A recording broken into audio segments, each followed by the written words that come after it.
नमस्कार बंधुगण। आजिर एही भिडियोटी तुला राशि व्यक्ति विशेष मानक पई अत्यंत गुरुत्वपूर्ण अटे। आजिर एही भिडियोटी रे आमे माने जानिबा तुला राशि पई 2024 मसीहार जून मासटी किपरि रहिबो।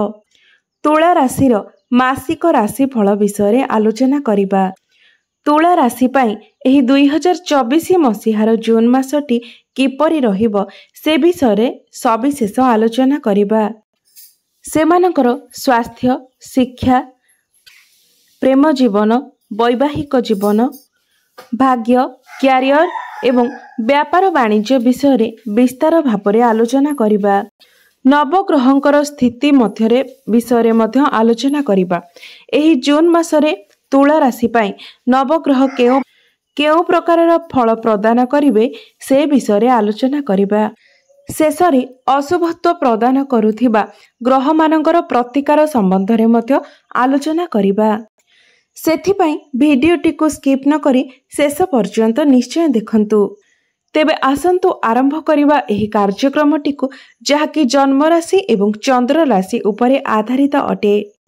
तेबे सर्वप्रथमे आमे जून राशिर आरंभ रे तुला राशि पई नवग्रहंकर स्थिति उपरे आलोचना करिबा। तेबे एहा पूर्वरु जदि आपणकर तुला राशि होई थाए तेबे कमेंट बॉक्स रे जय श्री विष्णु जय मां लक्ष्मी निश्चय लिखंतु। एहा सहित भिडियोटी को लाइक करी चैनल टी को सब्सक्राइब करि दियंतु। बंधु माने राशि चक्रर सप्तम राशि हेउछि तुला राशि एवं तुला राशिर अधिपति ग्रह हेउछन्ति शुक्र देव।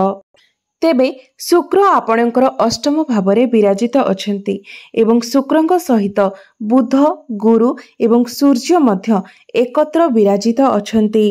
आपणकर सप्तम भावरे विराजित अछन्ति मंगल ग्रह एवं षष्ठ भावरे विराजित अछन्ति राहु देव एवं द्वादश भावरे विराजित अछन्ति केतु देव एवं पंचम भावरे विराजित अछन्ति शनि देव। तेबे सर्वप्रथमे आसंतु जानि नेबा आपणकर स्वास्थ्य किपरि रहिबो एही 2024 मसीहार जून मासरे। बंधु माने प्रथम भाव होई थाए आपणकर स्वास्थ्यर भाव, आपणकर इम्यूनिटी सिस्टम रो भाव एवं प्रथम भावर अधिपति हेउछन्ति आपणकर शुक्र देव एवं शुक्र आपणकर अष्टम भावरे विराजमान अछन्ति। बंधु माने अष्टम भावटी को कुंडली रे एते भलो बोली विचार करा जाय न थाए। मात्र शुक्र जेहेतु निज घरे विराजित अछन्ति तेनु से आपणको शुभ फल प्रदान करिवे। शुक्र एठारे विपरीत राजयोग बनाउछन्ति एवं शुक्रंक सहित जेहेतु बुध एवं गुरु मध्य एठारे अछन्ति तेनु बुध एवं गुरु एकत्र हेबा लागि आपणकर त्वचा संबंधित किछि समस्या देखा देई पारे एवं गुरुंको जोगु पेट जनित समस्या मध्य देखा देई पारे किंबा एही समय आपणकर मोटापण मध्य बढ़ी जाई पारे। एहा सहित गैस भली समस्या मध्य देखा देई पारे। तेबे एथि प्रति आपण टिके सतर्क रहिबा उचित एवं निजर स्वास्थ्यर जत्न नेबा उचित। एबे जानिबा आपणकर शिक्षा क्षेत्र किपरि रहिबो एही 2024 मसीहा जून मासरे। विद्यार्थी मानक पई एही मासटी किपरि रहिबो। तेबे बंधु माने पंचम भावटी होइथाय शिक्षार भाव एवं पंचम भावर अधिपति शनि देव निज गृह पंचम भावरे ही विराजित अछन्ति। बंधु माने आपण माने जानि रखिबा उचित जे कोनोसी भी ग्रह निज घर को केबे भी खराब करि न थाए बरं मजबूत बनाई थाए। एठारे शनि देव पंचम भावरे निज गृहरे अछन्ति तेणु विद्यार्थी मानक पई समयटी अत्यंत अनुकूल रहिछि।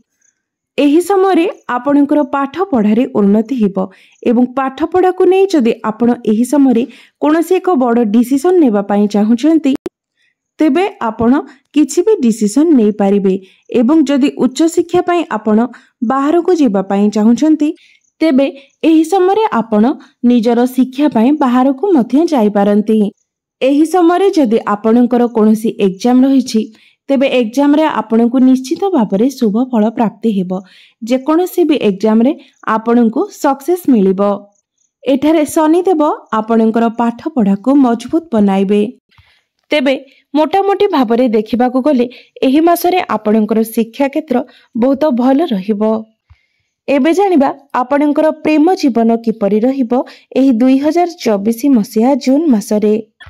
बंधु माने पंचम भावटी शिक्षार भाव हेबा सहित पंचम भावटी प्रेमर मध्य भाव होइथाए।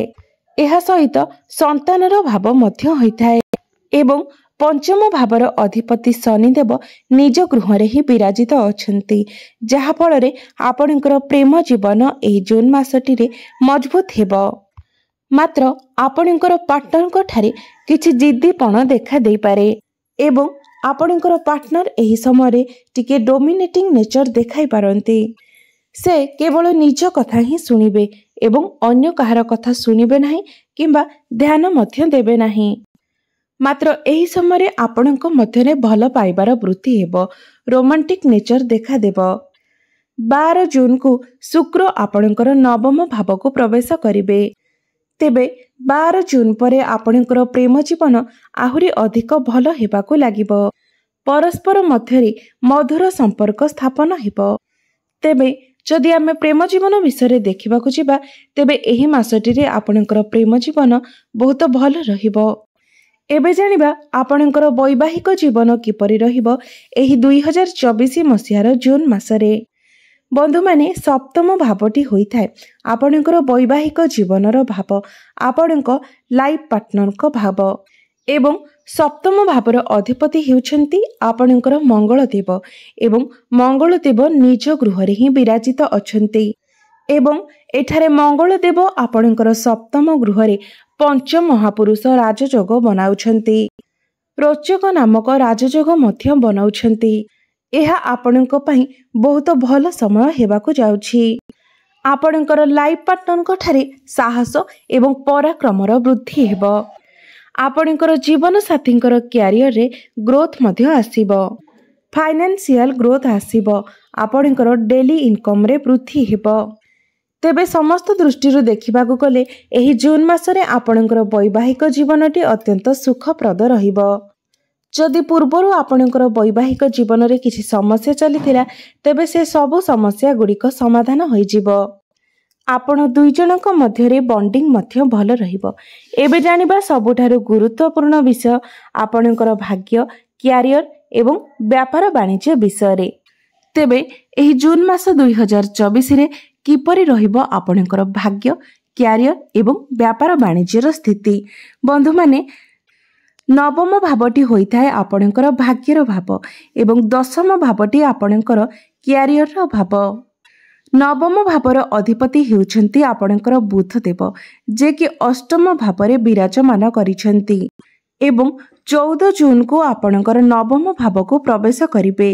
तेबे 14 जून परे आपणकर भाग्य बहुत भल रहिबो।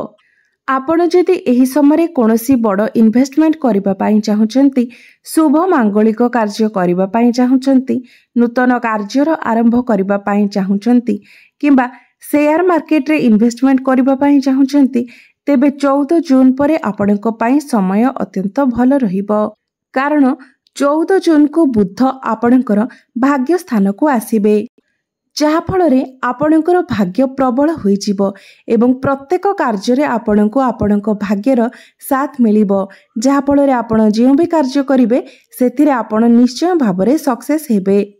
मात्र 14 जून पूर्वरु आपणको आपणकर भाग्यर साथ टिके न मिली पारे, कारण अष्टम भावरे बुध टिके दुर्बल अवस्थारे अछंती। तेणु आपण जो भी किसी बड़ कार्यर आरंभ करने पाई चाहूँगी ताकू आपण 14 जून पर ही आरंभ करंतु, तेबे जाई आपण को शुभ फल प्राप्ति हेबो। एबे जानिबा आपणकर क्यारियर विषय रे। बंधु माने दशम भावटी होइथाए क्यारियर भाव एवं दशम भावर अधिपति चंद्रमा प्रति 2 दिन रे थरे राशि परिवर्तन करिथांती एवं सूर्य आपणकर अष्टम भावरे अछंती। तेबे मास आरंभ रे आपणकर क्यारियर रे किछि समस्या देखा देई पारे, मात्र 12-13 जून परे आपणकर क्यारियर स्थिति भल हेबाकु लागिबो। आपणकर क्यारियर रे एक बहुत बड़ परिवर्तन आसीबो, कारण 12-13 जून परे सूर्य आपणकर भाग्य स्थान को आसीबे। बुध एवं शुक्र मध्य आपणकर भाग्य स्थान को आसीबे। तेणु 12-13 जून परे आपणकर क्यारियर पाई बहुत भल समय रहिछि। क्यारियर को नहीं जदि आपणकर किछि चिंता थिला किछि समस्या थिला तेबे 12-13 जून परे ए सबुर समाधान होइजिब। काम कार्य आपणकर मन बलिब एवं प्रत्येक कार्य सहजरे मध्य संपादन होइजिब एवं जदि आपणकर योग्यता थिबा सत्वे मध्य आपणकु निज इच्छा मुताबक चाकरी प्राप्त हो पारु नाही तेबे आपणकु एही समय चाकरी मध्य प्राप्त हेबो। कारण सूर्य आपणकर नवम भाव को आसीबे एवं राजनीति रे थिबा व्यक्ति माननको मध्य एही समय अनेक सफलता प्राप्त हेबो। मात्र सूर्य जेतेबेले नवम भाव रे थांती एहा आपणकु केबे केबे लॉस रे पकाई देई पारे, अजथा खर्च मध्य होइथाए एवं अचानक लाभ मध्य होइथाए। तेबे एठारे मंगलकर स्थिति बहुत भल रहिछे। मंगल एठारे रुचक नामक राजयोग बनाउछंती जहा फल रे आपणकर डेली इनकम बढ़िबो एवं फाइनेंशियल ग्रोथ मध्य हेबो। एही मासरे आपणकर व्यापार वाणिज्य मध्य बहुत भल रहिबो। आपणको व्यापार वाणिज्य रे आकस्मिक धन लाभ हेबो। राहु आपणकर षष्ठ भाव रे अछंती तेबे एही समय जदि आपण कोनोसी कंपटीशन ने जाउछंती तेबे समय आपणक पई अत्यंत अनुकूल रहिबो। जदि आपण एही समय कोनोसी ऋण नेबाकू चाहुछंती तेबे ऋण मध्य आपणकर अप्रूव होइजिबो। जदि आपण ओकिलाती करूथांती, टेक्निकल लाइन ने काम करूथांती किंबा डाक्तरी विभाग रे कार्य करूथांती तेबे आपणक पई समय बहुत अनुकूल रहिछि। तेबे एबे जानि नेबा किछि उपाय विषय जे उपाय गुड़िक पालन करिबा द्वारा एही मासरे जहाँ भी अशुभत्व रहुछि से सबुर खंडन होई पारिबो। सर्वप्रथमे आपण बुधंकर बीज मंत्रर जप प्रत्येक दिन अवश्य करंतु कारण बुध आपणकर दुर्बल स्थिति रे अछंती। तेबे बुधंकर बीज मंत्र हेउछि ओम ब्राम ब्रीं ब्रुं सह बुधाय नमः। एही मंत्रटी को आपण प्रत्येक दिन 108 थर जप करंतु आपणको शुभ फल प्राप्ति हेबो। एहा सहित प्रत्येक दिन आपण भगवान गणेशंकर मध्य आराधना करंतु। एहा सहित प्रत्येक दिन आपण स्नान करि सारिबा परे सूर्य देवंकु जल अर्घ्य अर्पण करंतु एवं प्रत्येक दिन जदि संभव हुए तेबे हनुमान चालीसार मध्य पाठ करंतु। निश्चय भाବରେ आपणकर समस्त अशुभत्व खंडन होई आपणको शुभ फल प्राप्ति हेबो। धन्यवाद।